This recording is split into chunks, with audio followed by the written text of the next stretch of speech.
Listen up. There's no more excuses. We're empowering those who want the hustle by exposing the status quo. The days of ordinary are over. It's time to crush mediocrity and start discovering your greatest potential. Welcome to the Hustle Nation. To the Hustle Nation. To the Hustle Nation. To the Hustle Nation. To the Hustle. Welcome back to another episode of the Hustle Nation podcast. Today, we have Brenden Kumarasamy in the house. Brenden is the founder of Master Talk. He coaches ambitious executives and entrepreneurs to become top 1% communicators in their industry. He also has a popular YouTube channel called Master Talk with the goal of providing free access to communication tools for everybody in the world. Brenden, thank you so much for being on the show. It's great to be here, Chris, Dustin. Thanks for having me. Thanks for joining us. We appreciate it.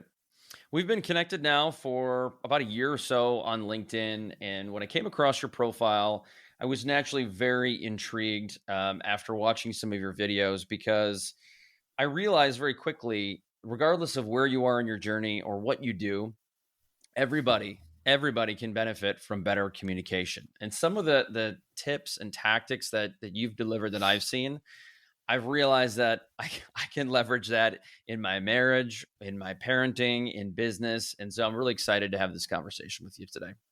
But before we get there, tell us a little bit about your journey and how you got to where you are now. For sure, Chris. And I'm glad you're using the tips for your marriage too. I'm not a marriage counselor by any means, but I'm glad there's value there. So for me, the story started when I was in college. I went to business school. And funny enough, I studied in accounting, which is literally the opposite of what I do today. So as I was crunching away numbers in college, I started competing in these things called case competitions, guys. Think of it like professional sports, but for nerds. So while other guys my age are playing rugby or basketball or football or some other sport, you probably wouldn't see me playing. I was doing presentations competitively, and that's how I learned how to speak. But then as I got older, I started coaching a bunch of students, mostly for free. Like the first 60 people I coached wasn't for money. I just wanted them to win competitions and represent our school better. And I accidentally developed a gift for coaching other people on how to communicate. So for me, Master Talk was just a joke at the beginning. I got a great job at IBM post-graduation. I was a technology consultant for a couple of years before I went full-time. So I wasn't looking to turn this into a business. I was making videos in my mom's basement on YouTube because I thought, everything I shared with all these college kids isn't really available for free on the internet. So I start making videos, and then it just led into something that I never could have imagined over time. How long of a period did that take as you were building this Master Talk business? Yeah, for sure, Chris. So there's a couple of different periods we can touch upon, but I'll give you kind of a synopsis. But if you want to jump in a specific period, we can jump into that. But so I started coaching in late 2015, very informally, mostly just to friends. Then I started making YouTube videos in January 2019. So this is 4.5 years ago as of this recording. Then I got my first paid client and found my business partner probably 8 months into the business. Actually, it wasn't a business back then. So 8 months into the channel, I made my first $100 basically as a coach. And then after that, I probably made 30 grand before I jumped ship full time. I cut my salary in half basically, and I just went for it. And today we do pretty well. That's awesome. I love that story. So from when you started to where you are now, how has the actual service you've delivered evolved?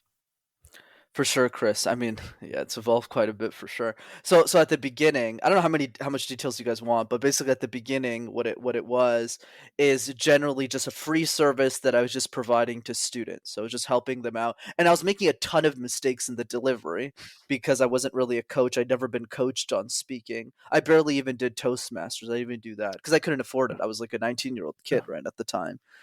So I was just coaching them for free, and a lot of the stuff that I was trying wasn't working because I knew how I got to be a great speaker, but it's a very different skill set to teach it to somebody else. That's why there's not a lot of communication coaches in the business, because in general in the world, because most people who are exceptional communicators don't coach it to other people. They become CEOs of businesses, they become politicians, they become podcast hosts, they do media, but they don't actually go into the business of coaching other people on how to do it. So then after 4 years of just doing that for free for like I don't know, maybe 60 people. 8 months into Master Talk, when I started making YouTube videos, it went from not being a business to charging $100 an hour.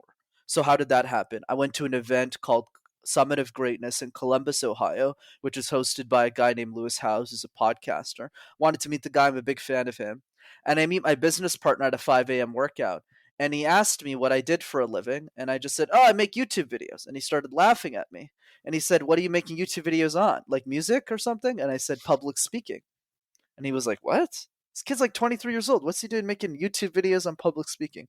Long story short, I'll skip a couple of parts. He watches my videos. He falls in love with my strategy. And he goes, you're exactly what I've been looking for. You should coach my executives, because he was a leadership coach. We'll charge them $3,000 a pop, and you'll take half of the revenue. And I just went, what? And he gave me 10 clients. And that's how it started. That's incredible. Yeah.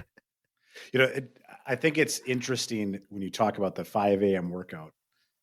That probably seems very random, but we've seen this from so many different guests that we've had and the different successful people we've interviewed, that it seems random at the time, but it's because you're building behaviors and habits that surround yourself with other people that really want to be successful, right? I mean, not everybody in the world wakes up at 5 o'clock to go do a workout when you're out of town. Right. And I want to be clear, Dustin, because the other amazing that I'm sure much more successful than me on this podcast, they'll respond to a comment by saying, yeah, you should get up in the morning every day, 4:30. I'm always doing workouts. I wake up at 9 a.m. every day. Okay, I just want to make sure that's on the record. The only reason I woke up at 5 a.m. that specific morning, now we're telling the truth, which is exactly what you said. I just wanted to see who else was going to get up that morning so I could meet new people. So that was definitely I take credit for. But by no means do I do that every morning at 5 a.m. Forget that. But yes, you're right. Professional stalking. There's nothing wrong with professional stalking, right? Yes, I mean, it's all right. It's called networking, right? For sure. I love that. So Brenden, when we think about communication, I mean, I think about, running our multiple businesses. Everything always comes back to communication. And there's always this age old thing of, if it wasn't for miscommunication, everything would run really smoothly, right? Because the minute we're communicating as humans, we're miscommunicating in so many ways. And so as you're going down the path with coaching people how to communicate, I know there's some stylistic things. I know there's some things where you can sound more professional from a speaking perspective, but what is it about creating clarity of message? Because I feel like so often that's where things are missed, even if we're talking face to face with someone. Absolutely, Dustin. And you actually touched on a very important point indirectly in your question, which is communication as a subject is frankly very vague. Chris touched upon that too early in the interview, because he said, oh, your tips kind of helped me with my marriage. It also helped me with my business. It helped me with my life. So it's helpful. But now it's about thinking through, okay, but how do we practice this? And I think that's what I brought to the industry in a way that's systematic and practical.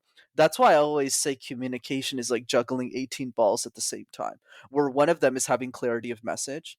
Another one is not saying ums and ahs when you're speaking. Another one is storytelling. Another one's body language. Another one's eye contact. Another one's smiling. So if you try and master all of these 18 balls at the same time, naturally you don't see much progression. So there's two parts to that. One is the answer to your question, which I'll jump into. And the second one is simply, what are the 3 easiest balls to juggle? Because if you can juggle those 3, which I'm sure we'll cover today, you'll build momentum really quickly. But let's touch on your point around clarity. Yeah. So really what clarity means at the end of the day is speaking more concisely. How do you say more with less words that when you're done speaking, people go, oh, okay, that's amazing. And here's the flaw with that question. The flaw is, a lot of us are asking in the wrong context, because speaking concisely on a podcast as a guest is very different than speaking concisely as a podcast host, which is also very different than speaking concisely when you're in a boardroom meeting with Elon Musk, right? So it's very different context. So the trick to speaking with clarity, guys, and to practice this is to pick one specific context that you want to get better at and say, how do I speak more concisely here? So one common idea in sales or in business is on a sales call. So a lot of CEOs, especially if they're doing less than 100,000 and they're getting on calls, they're just going all around the place. They're talking about their day, they're talking about just random things that aren't aligned to the specific objective of the call, which is to see if the prospect wants to move forward with the service or not. So that's one example where CEOs and business owners can say, how do I get better in that specific context? And then when I master it, go on to the next one, which might be like a boardroom meeting. It's excellent. And how do you compare the spoken word versus written communication? I mean, I think actually in our company right now, we have a campaign. We got t-shirts and stickers and all that called Email Sucks. And it's because we see that so often we're emailing either each other or clients or things like that. And inherently emails are those communication devices that often get misinterpreted. People rehash it 17 different ways. So how do you kind of differentiate the spoken communication versus the written? For sure, Dustin. So I'm personally a lot more talented at spoken than written. But what I'll say is the way you work on those skill sets are a little bit different. So in the context of spoken word, what you want to do is you want to practice exercises like the random word exercise, where you take a word like phone and you create 60-second presentations out of thin air. So when you work on that muscle, kind of like anything else in our business and in our lives, or going to the gym, if you just do that drill a lot, you'll be a lot better at spoken word. Whereas on the written side, the game there is really just to write a lot. Right. So in my case, I wrote a lot, like probably every single day almost, until I got really good at social media copy. And I'm still not like one of the best people. I'm sure there's a lot of copywriters who are more talented than I am. But it's that delta from when I started to where I finished. And what ultimately becomes the tip, and then follow up if I didn't hit the nail on this, is like you have to really go into self-awareness. What am I personally talented at, and how do I fix the weakness?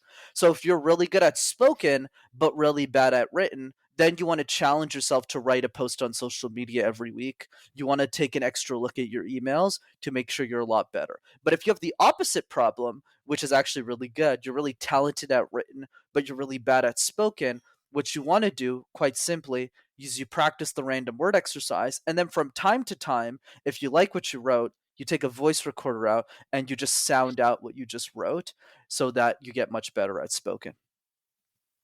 So when it comes to the spoken part, you mentioned juggling 3 balls, and you did touch on that a little bit. What do you find are the 3 most common? And I'm sure it runs the gamut as you work with people over the last many years. For sure, Chris. So ball number 1, going back to the random word exercise, I don't care if the person's a CEO, high-level executive, they could be a coach, they could be a 7-year-old girl. It's the random word exercise. And the reason is really simple. Because if you could make sense out of nonsense, guys, you could make sense out of anything.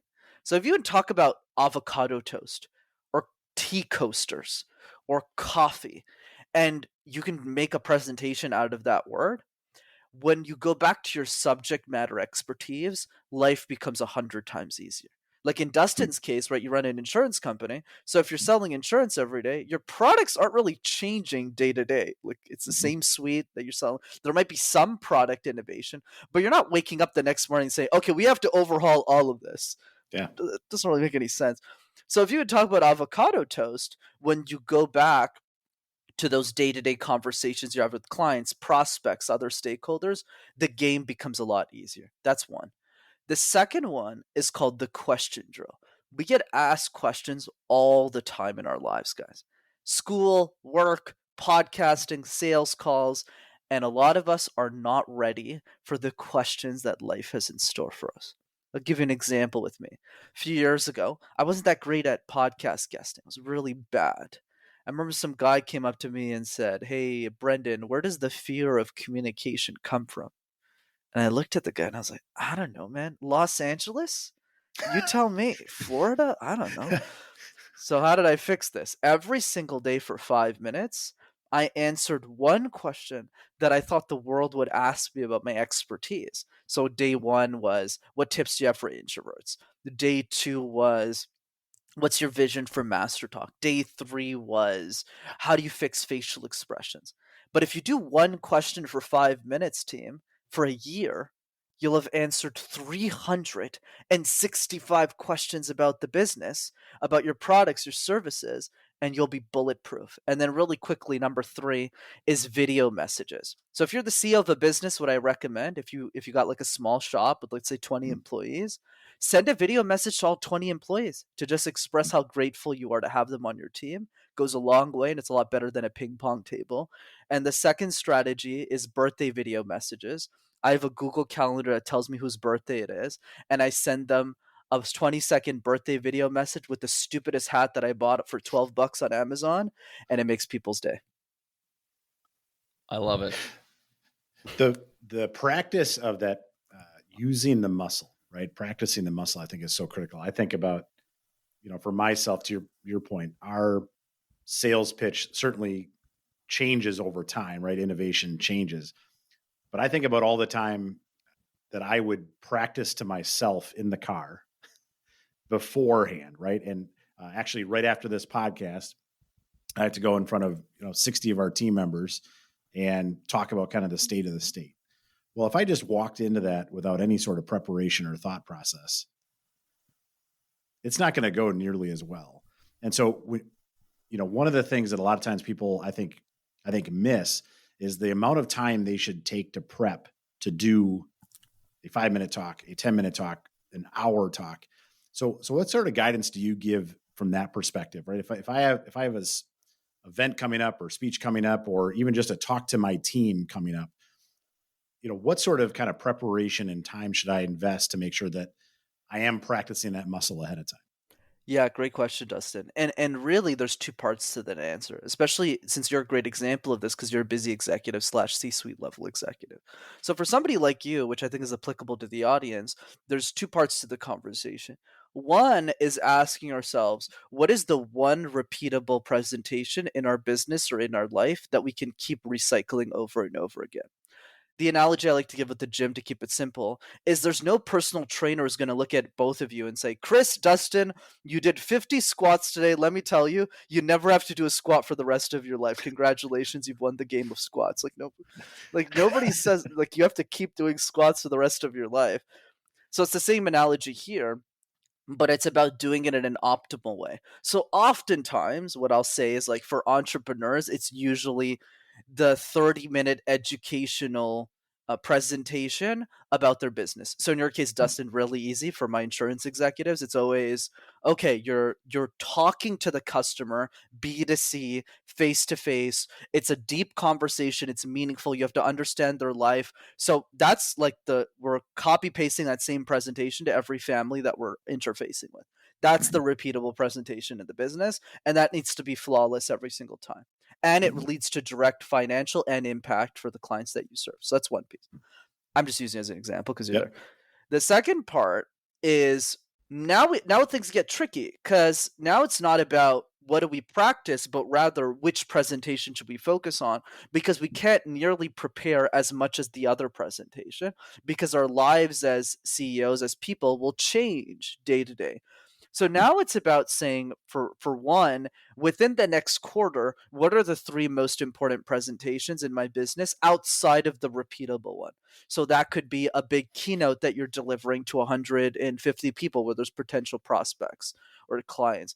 The second one could be a stand-up meeting, especially if things are looking really bad right now, which probably isn't the case right now, but I'm just using it as an example, right? That could be the second one. And then a third type of presentation, I'm just kind of just giving examples here. A third one could be a podcast, like a massive show that you're on that could really blow up your personal brand. So whatever I advise somebody at the CEO level, it's never about saying, let's prepare for everything, but rather taking a step back and going, what are our big 3s for the quarter? And how do we spend 70 to 80% of our energy on that?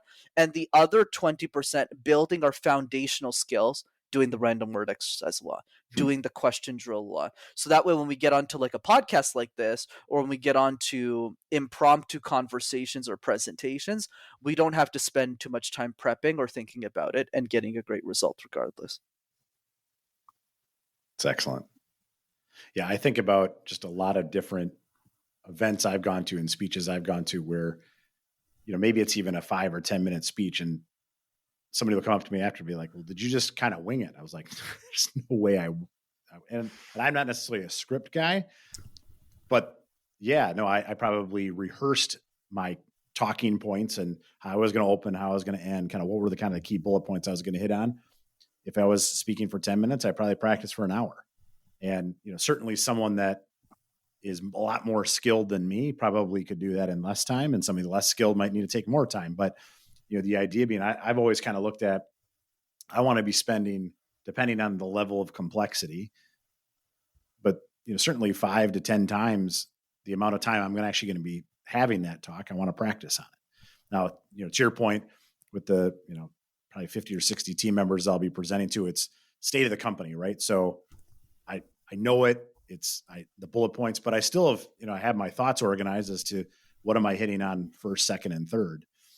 So, as you're kind of teaching someone as they're going through, what are maybe a tip or two that someone can use to prepare for maybe that most uncomfortable speech, right? So we all have those where it's like, I've never done this one before. So, what's the, maybe a tip or two that we can prepare to really knock it out of the park? For sure, Dustin. So for me, there's two parts. One is building the foundation, which is when you do the random word exercise, the beauty of that drill is because you're talking about absolutely nonsense. When you go back to your subject matter expertise, it doesn't really matter what type of presentation it is. We still might be nervous, but internally we'll go, well, I talked about coffee and avocado toast. I'm sure I could talk about this insurance game or any other game, right? Coaching business or anything like that, or bakery, because you've done it. We've done it for so long. That's one piece. The other piece is how do we prepare optimally? There's obviously, we can spend the whole podcast just on presentation structure, which will be boring. So instead what I'll do is I'll give you an easy tip that applies for any difficulty of presentation that very few people do, I found. And it's called puzzles. And we'll ask this question to Chris. So we all know what jigsaw puzzles are, right? Like those little things that we put together as kids or as adults. So the question for you, Chris, which is very simple, is when you work on a jigsaw puzzle, which pieces do you start with first and why? I start with the corners and then I start building out the border. Exactly. So just give us a 10 seconds as to why. That's correct. Okay. Well, to me, it's easiest to locate the four corners. And then from there, generally, you can understand what is the color of the perimeter, the border. And by doing that, it gives you a really good starting point because the most difficult part is usually the middle or the inside. So I feel like by giving yourself some momentum, by starting off with success, it's going to feel less challenging as you start to move forward into the more challenging part. And to me, once you're committed, usually you don't quit on it. I love it, Chris. I mean, that was the best answer I think I've ever heard in my career. I mean, I think you're a world champion of jigs. I was just looking for, you start the edges because they're easier. But yeah, I did a lot during the quarantine. I did a lot back in the pandemic days. I mean, clearly you're an expert. So yes, I mean, what you said, Chris, is absolutely right, which is, you start with the corner pieces. They're easier to find in the box. You put them together. But the reason I bring it up is exactly for the reason you had brought it up, which is, unfortunately, guys, in presentations, we do the opposite. We shove a bunch of content down the middle. We ramble throughout the whole presentation, and then the last slide sounds something like this. Thanks.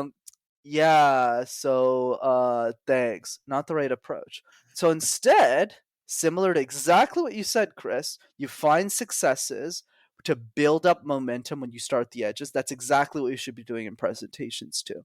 Work at it like a jigsaw puzzle. Start with the edges first. Work on your introduction and practice just the intro 10, 15 times until it's perfect. So everybody's going to be up in arms about doing it 10, 15 times. What are you talking about? I don't have time to do it 10, 15 times. Your introduction's 2 minutes. This is a 30-minute exercise or less because it's not going to take a long time. And then when we've mastered the intro, we go to the conclusion. What's a great movie? What's a great TV show with a terrible ending? Last time I checked, terrible TV show like Game of Thrones, right? So it's the same thing. Ending 10 times, 15 times until it's perfect. And then when you have that momentum and your introduction's amazing and your conclusion's amazing, then you tackle the middle and you figure the rest out. But most people do not practice that way. I think that's the hardest part, though, is getting a presentation. And someone like me, who you want to go up there and you want to impress the audience, so you feel obligated to give them as much as possible when we know in the back of our mind that's actually one of the worst things we can do. So distilling it down, you made a comment earlier about trying to find that niche, trying to hyper focus on something. So I'm a marketing guy, so often I talk about social media, which is actually a very broad term, even under the marketing umbrella. Even talking about Facebook could be very broad. So it's like continuing to get down to one thing so that you can stay very laser focused. But I find when you talk on a broad topic, it is really hard to stay laser focused on something. So to me, that as a speaker who's still kind of building momentum and trying to improve, I always ask myself is this topic going to allow me to stay laser focused? Because I feel that there are times I've had great presentations, or at least they felt good, but then you're like, no one's paying attention. It's like, because I spoke at 10x speed and I gave them too much information and I lost them. It's a very, very good point, Chris. That's why it's so important, especially in the context of CEOs, which both of you are. It's really about saying, okay, what is that one presentation that I need to nail every time in the business? And that's going to be a presentation on what the core product that you're selling. So for me, it's a keynote on communication. It's a workshop that I'm giving to corporate executives on communication. Because obviously, if I don't know how to deliver that, why are they going to pay me money to go into different companies or sign up their executives for the coaching service? It's not going to work. Yeah. So then we do that, but you put 80% of your focus on mastering that. So that could mean a bunch of different things. One could be doing it virtually, recording it and rewatching it. That's obviously the easiest one. The second approach is to get key people in an audience to give you feedback. That doesn't even have to be a coach. If you can afford it, it's a coach. If not, it's buddies. It's people in your life. It's friends and family who are taking notes and being just viscerally honest with how to make this better. And then the third piece is really to see what are the other stacks beyond just the presentation. Because presentation is just one part of the core business, right? It's also how are you presenting on video on social media? How are you showing up as a podcast host if that's a core part of the strategy? How are you showing up on industry panels if you're being asked to speak at like a social media marketing industry panel with 3 other heavy hitters? How do you make sure that you stand out on that panel too? So there are just a couple of different use cases. Speaking of the selling, and typically if you're going to keynote, a lot of times hosts ask you not to sell anything. However, I feel like there are plenty of ways to build the authority to garner the interest that people might want to inquire after. But how do you do that? Whether it's a keynote or not, how do you get to the point to where you can make that pitch, where you can conveniently, or I'll even call it seamlessly, transition to, you'll want to buy my service because of this? To me, that's actually one of the hardest parts of a presentation. Absolutely. And for me as well, by the way, right? It's something that we have to keep working on because the way that we'll deliver will depend who the audience is and what the situation, what the context is. But there's kind of 3 main areas that I think have made our webinars successful. The first one is value. The second one is delivery. And the third one is a clear CTA, call to action. So let's start with value. So let me be very specific, because a lot of us in business, we talk about adding value, but most people don't actually add value in quotation marks. So what does adding value actually mean? So Chris Do has a great definition of this. He says, adding value I define as, tell me something I don't already know about my industry, about your subject matter expertise. So if you talk and I go, well, I already knew that, you're not really adding value. But if you're creating new knowledge, or, which is equally as valuable, packaging it in a way that has never been packaged before, then people will take a step back and go, oh, interesting. So I think the first part, before we even talk about the delivery, is really just focused on what are we prioritizing as information in this keynote so that people walk away with, at the very minimum, thinking, I have never heard this before. And I think recently in the thought leadership space, one person I would call out as an example that I honestly model after is Alex Hormozi.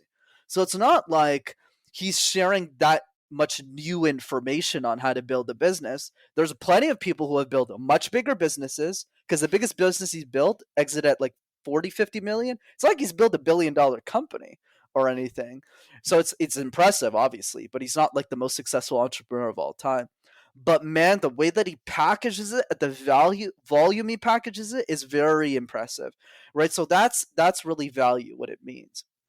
That's one. The second piece is delivery, which I won't spend too much time on. It's really mastering the 18 balls, making sure that as we're delivering the content, the value that's differentiated, you're not talking like this. Hi guys, it's really no, right. You're focusing on the delivery of how you're sharing that value. And then the final piece is a clear CTA. So going back to your point, Chris, you're right. Most stages you should not pitch. You're not allowed to. And I also don't really advise pitching if you can avoid it. For me, I always like taking the approach. Even on my webinars, I don't sell at all. Actually, I use a soft close. So a soft close could take various different formats. So in our webinar, a soft close is, if you're interested in hearing more about coaching, if that's something you're really serious about, only if you're serious, book a free call with us. That's the CTA. If not, don't worry about it. And then those people we sell privately on the offer. And since you followed me on social media, Chris, you know this because you followed me for a year. Today was literally the first day ever out of all my posts that I mentioned that I even had a program, right? Like, because my prices are increases today. It just happens to be the day we're recording, right? So I'm starting a campaign around that. But the point is, before that date, because you've followed me for a long time, you've never heard about the program, you've never heard about the pricing, you've never heard about all of that, because we implement soft closes in our business. So we give something away for free, and then people want to go deeper, they'll do that. That's one piece. Another way, though, and then I'll stop talking, is in conferences, the call doesn't work as well because there's a Calendly link, and then they have to click the link. So what I prefer is like QR codes to like a specific social media account where you can DM them. We like LinkedIn personally because it's really easy to DM people after the conference, or Instagram. I like it. I love it. That's an interesting take, because Dustin and I have had some online events, and we talk a lot about how do we get people into our ecosystem, and we don't just want to sell them right away. You want to build them up, build warm, so that they want to work with you, because you don't want people who are really not that interested. You want people who are really interested. And I think taking your approach is a great way to do that. I want to go back, though, a couple steps. You talked a few times about the ums and the ahs. I've known some really great leaders who are okay at communication. The best leaders I know are typically the best communicators. But even still, nobody is immune to the ums and the ahs. So if you know that's something you need to work on, which I've gotten better, I still need some work on that. What are some tips and tricks that we can implement to just progress with that? For sure, Chris. So the first part is understanding where they come from. So the reason is quite simply this: to buy ourselves time. So let's say Dustin asks me a question. He goes, "Hey, Brenden, talk to us about your business model." And I go, oh, right, Dustin, here's what I wanted to say. We're using ums and ahs to buy ourselves time because we don't know the answer to what somebody is asking us, or during a presentation, we forget what we want to say next. And we learned as a behavior when we were kids in elementary school, because we'd always present to topics we hated to students who didn't care to listen to us. That was always graded. So if you didn't do a great job, you would lose marks. So every time you get nervous, you go, and that's where we learned the habit. So that's where the why comes from. So now how do you fix this? First way to figure out how to fix this is understanding what exceptional speakers do differently. Because they're not smarter than us. They have to buy time. They'll just do it differently. So instead of going, they'll just do this. Chris, that's a great point. So they'll pause, or they'll use filler words that aren't ums and ahs. So I've done this a lot during today's podcast. I'll kind of reveal my secrets. Is usually if I lose my train of thought, I'll say something like this. You know, Dustin, there's actually two parts to this conversation. The first part is, even if I'm still numerating, I'm actually giving myself, what were the two parts again? So I'm actually kind of thinking, what were the two parts? So what's the advice? The advice is, and a lot of people won't apply this. That's why I don't focus a lot of my podcast interviews on this, because I know people won't do it, but I hope people do. It's called the endless gaze.